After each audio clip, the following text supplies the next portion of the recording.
શું દુનિયાના સૌથી મોટા કોર્પોરેટ માંધાતાઓ હવે સામાન્ય માણસની રોજીરોટી છીનવી લેવા માટે તૈયાર છે? શું આપણે આર્થિક મહામંદીના એવા દરવાજે ઊભા છીએ જ્યાંથી પાછા વળવું અશક્ય છે? એમેઝોનથી લઈને યુપીએસ સુધીની કંપનીઓમાં જે રીતે નોકરીઓનો કાળ ચાલી રહ્યો છે, તે શું કોઈ મોટા તોફાન પહેલાની શાંતિ છે? આવો જાણીએ આજના આ રિપોર્ટમાં કે કેવી રીતે અચાનક બેરોજગારીના આંકડાઓએ આખી દુનિયાની ઊંઘ ઉડાવી દીધી છે અને શું તમારી નોકરી પણ હવે જોખમમાં છે?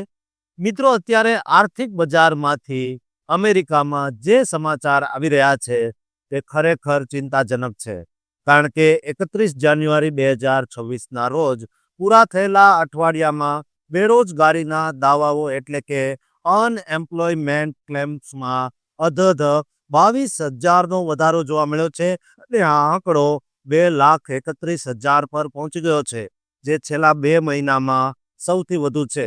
શિયાળાની કડકડતી ઠંડી અને બરફવર્ષા જેવા કુદરતી કારણો તો જવાબદાર છે જ, પણ તેની સાથે સાથે મોટી કંપનીઓમાં થઈ રહેલી છટણી એટલે કે લે ઓફે બળતામાં ઘી હોમવાનું કામ કર્યું છે.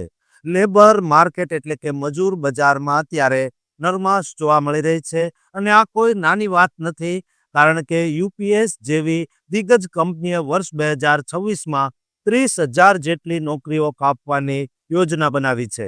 તો બીજી તરફ ઈ કોમર્સની રાજા ગણાતી એમેઝોન કંપનીએ પણ જાન્યુઆરી 2026માં જ 16,000 જેટલા કોર્પોરેટ કર્મચારીઓને ઘર ભેગા કરી દીધા છે.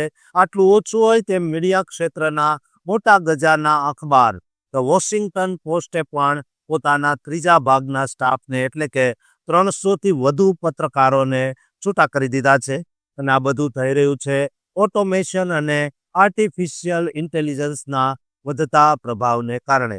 કંપનીઓ હવે ખર્ચ ઘટાડવા માટે માણસોની જગ્યાએ ટેકનોલોજીનો સહારો લઈ રહી છે, જેના કારણે નોકરીઓની તકોમાં ધરખમ ઘટાડો થયો છે. જો આપણે વર્ષ 2025ના આંકડા જોઈએ તો માત્ર 5,84,000 નવી નોકરીઓ જ ઉમેરાઈ હતી, જે વર્ષ 2024ના 20 લાખના આંકડાની સરખામણીએ ખૂબ જ ઓછી છે અને વર્ષ 2003 પછીની આ સૌથી ધીમી વૃદ્ધિ છે. નોકરીઓની ખાલી જગ્યાઓ એટલે કે જોબ ઓપનિંગ્સ પણ ઓક્ટોબર 2025માં 77 લાખ હતી, જે ડિસેમ્બર સુધીમાં ઘટીને 65 લાખ પર આવી ગઈ છે, જે સાબિત કરે છે કે બજારમાં હવે કામદારોની માંગ ઓછી થઈ રહી છે. આ પરિસ્થિતિને જોતા ફેડરલ રિઝર્વ એટલે કે અમેરિકાની મધ્યસ્થ બેંકે પણ વ્યાજ દરો 3.5%થી 3.75%ની વચ્ચે સ્થિર રાખ્યા છે. જો કે અગાઉ વ્યાજ દરોમાં કાપ મૂકવામાં આવ્યો હતો, જેથી અર્થતંત્રને ટેકો મળી રહે. હાલમાં બેરોજગારીનો દર 4.4% પર છે, પણ જે રીતે જાન્યુઆરી 2024માં 1,08,435 જેટલી છટણીની જાહેરાતો થઈ છે, તે વર્ષ 2009 પછીનો સૌથી મોટો ઘટાડોનો આંકડો છે. નિષ્ણાતો માને છે કે આર્થિક અનિશ્ચિતતા અને બદલાતી નીતિઓને કારણે હેલ્થકેર અને ફૂડ સર્વિસ જેવા ક્ષેત્રોમાં હવે ભરતીની ગતિ ધીમી પડી ગઈ છે. શેરબજાર અને અર્થતંત્રના જાણકારોનું કહેવું છે કે આ છટણી પાછળનું એક મુખ્ય કારણ કંપનીઓનું પુનર્ગઠન એટલે કે રીસ્ટ્રક્ચરિંગ પણ છે. જેમ કે યુપીએસ હવે એમેઝોન સાથેની ભાગીદારી ઓછી કરી રહ્યું છે અને એમેઝોન પોતે એઆઈમાં રોકાણ વધારી રહ્યું છે. આ તમામ ઘટનાક્રમ સૂચવે છે કે આગામી સમય મધ્યમ વર્ગ માટે પડકારજનક હોઈ શકે છે, કારણ કે એક તરફ મોંઘવારી અને બીજી તરફ નોકરીઓની અછત સામાન્ય માણસની કમર તોડી નાખે તેમ છે. દોસ્તો, અમેરિકામાં આપણા મોટી સંખ્યામાં ગુજરાતીઓ વસવાટ કરે છે.